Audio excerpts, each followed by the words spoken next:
Christ is risen. He is risen indeed. Why do you seek the living among the dead? This is our text. Please be seated. The first word I want to say is, wow! I actually rolled the timpani drums into the building over to the elevator a couple of days ago, but forgot and was not expecting to hear timpani with the brass and the choir singing "This is the Feast." A nice surprise. And I want to ask you, why did you come today? What are you expecting to find? What is it you hope to get from being here this morning? I actually want you to think about it. I'll give you 2 or 3 answers that I know aren't really the answer. Some of us want that good feeling, and we hope that the flowers and the lilies will do it for us again. Some of us with an ear for music, we hope that it will inspire and stir and cause me to think and feel something good.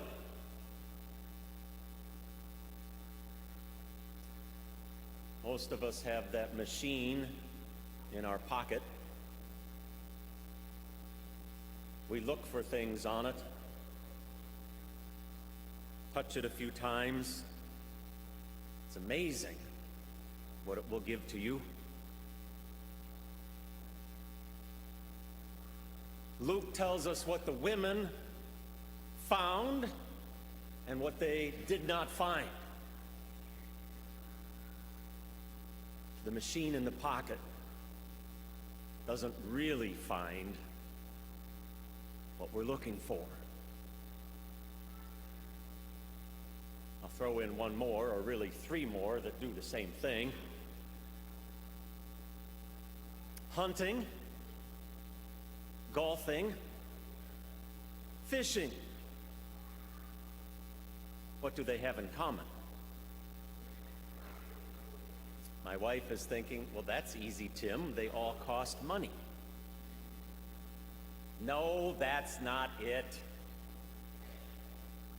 They all keep me hoping.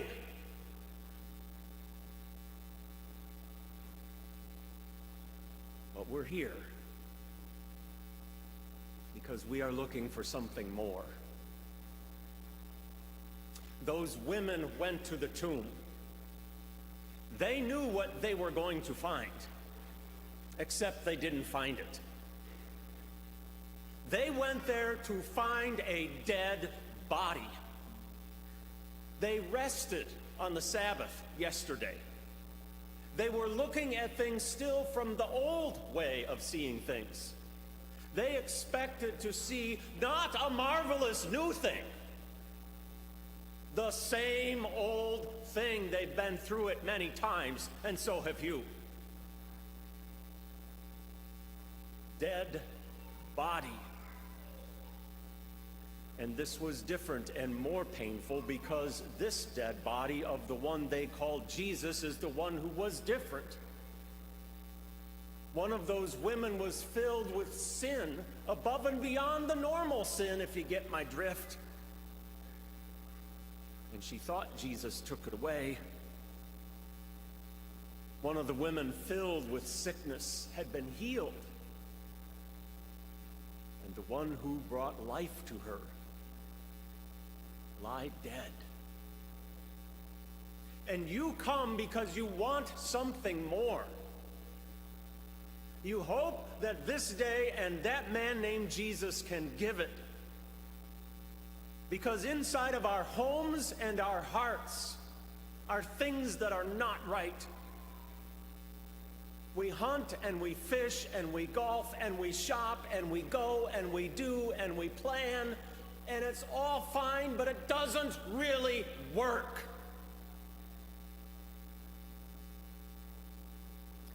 they found what they did not expect. A new way of looking at things. Luke uses one of his favorite words, behold.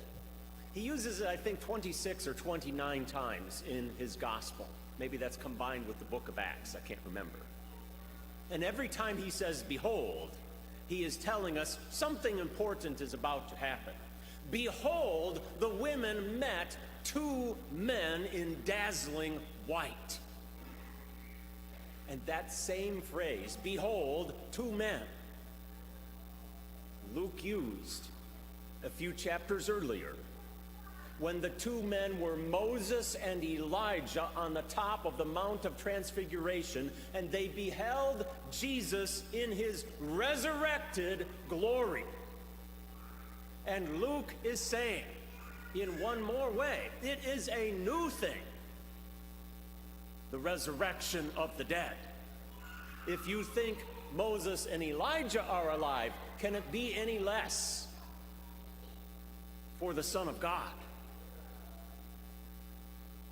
Luke tells us that even Moses tells us the resurrection of the dead. Moses said, the dead are raised, and this passage of the burning bush makes it so. Luke says he calls the Lord the God of Abraham, the God of Isaac, and the God of Jacob. And then Luke says, now he is not God of the dead, but of the living. Luke is saying that Moses was saying, I just don't want you to think about Abraham, Isaac, and Jacob, but they are alive. God is the God of the living. You see, the women came to the tomb with the old way of looking at it, including believing in the resurrection, but not yet. They believed there was a resurrection. When? On the last day, but not this day. One of the most brilliant passages in the Old Testament is from the prophet Daniel. It clearly speaks about the resurrection. And that verse is, those who sleep in the dust of the earth, shall awake, some to everlasting life, some to everlasting contempt. That is the resurrection. When you come to a funeral and you hear the Isaiah passage about no more mourning and he will wipe the tears away, the passage from Isaiah this morning, the wolf and the lamb will eat straw together, the lion and the lamb will be together, the little children with the animals, and all is peaceful. That's the resurrection language. They believed that there was a resurrection, but not today. And so the two men say, why do you look for, and then translated literally, the living one, not just all the living or any living, but the living one? Why are you looking for him among the dead? He is not here. You see, the two have to interpret for the women what they saw. They saw the empty tomb, but did not know what it meant. And the angels explain, he's not here. He's risen. Now, something I never noticed before in Luke's telling of the Easter story, the women did not see Jesus, but they believed. When did they believe? When they saw? No, not when they saw the tomb was empty. When they heard the word of the Lord. The angels asked, why do you seek the living among the dead? And then they said, don't you remember what he said? Jesus said, the Son of Man must be delivered into the hands of sinful men and be crucified, and on the third day rise. And they remembered his words, and returning to the tomb, from the tomb, they told all these things to the 11 and all the rest. Seeing is not believing. Hearing is believing. Seeing still needs interpreting, still needs teaching. when the word of the Lord came to the women. Then they remembered, and the light went on, and they went and told the 11, and they kept unbelieving. They still doubted. What's the word? They thought it was an idle tale that Jesus rose. And you know what the women did? They kept on telling. And this is a point for us to remember. We remember what Jesus says, and we keep on telling our children. I don't care if they're squawking. Let the noise go into their ears and into their hearts. We need to keep on hearing.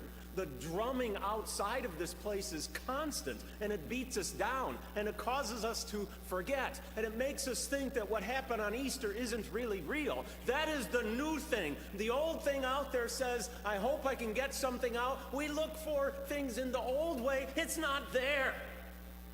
What we seek, peace, joy, contentment, confidence, assurance, is the new thing that is in the power of Christ risen.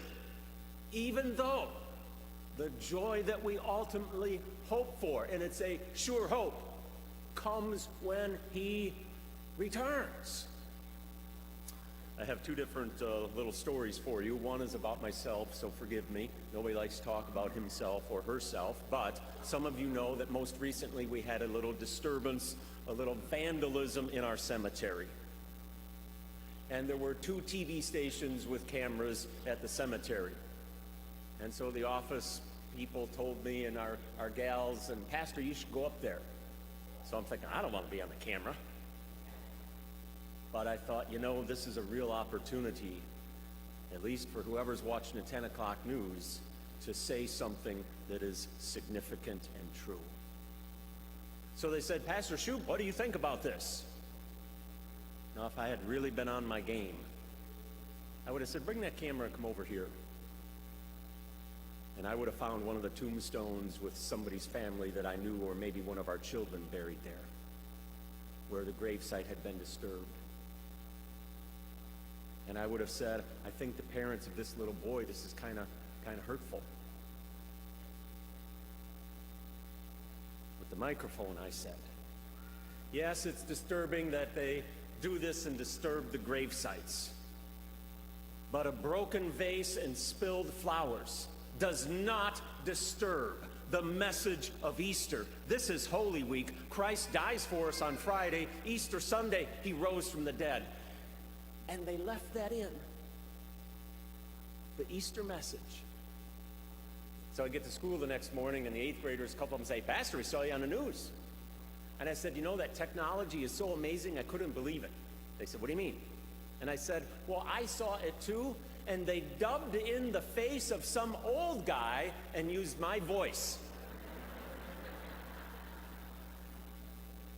You see, unless you're not quite like me, I'm looking at the dead in the midst of the living. We look at it backwards. We look at it as if the death of us is the answer. As if being in the ground is where our loved ones really are. Yeah, their body is, but not their soul. Their spirit is with the Lord. And just as Jesus came out of the tomb, we will be raised up. That's what Daniel said, and God does not lie through the prophets. It's what Jesus said, that he would be raised on the 3rd day, and he has said he will come again. One more story, true story. One of the fathers of our congregation was excited to tell me about his daughter, who at this moment is over in Athens. And he said, you got to look at this. He said, my daughter is going to be at a sunrise service overlooking the Acropolis and the Parthenon. So the Parthenon, that's that ancient building with those big columns and pillars. And she's at a worship service, would have been last night with the time difference. And I thought to myself, I hope she gets to see a magnificent sunrise coming up over that Parthenon for Easter worship. And she will know that sunrise will remind her that the Son of God also rose from the dead on this day. That yesterday, when the women were resting in the Sabbath, the Lord was doing a victory dance in Satan's face. He descended into hell. That's what you confessed. That was not part of his agony. That was done by the time he died. Saturday, when the women were still mourning and celebrating the Sabbath, the old way, about to become the new way the next day, Jesus is already in full glory and power. They didn't see him yet. We have not seen him yet, but we have heard, and hearing brings the new way to us, that we are among the living, to everlasting life and joy and peace and goodness. Christ is risen. He is risen indeed.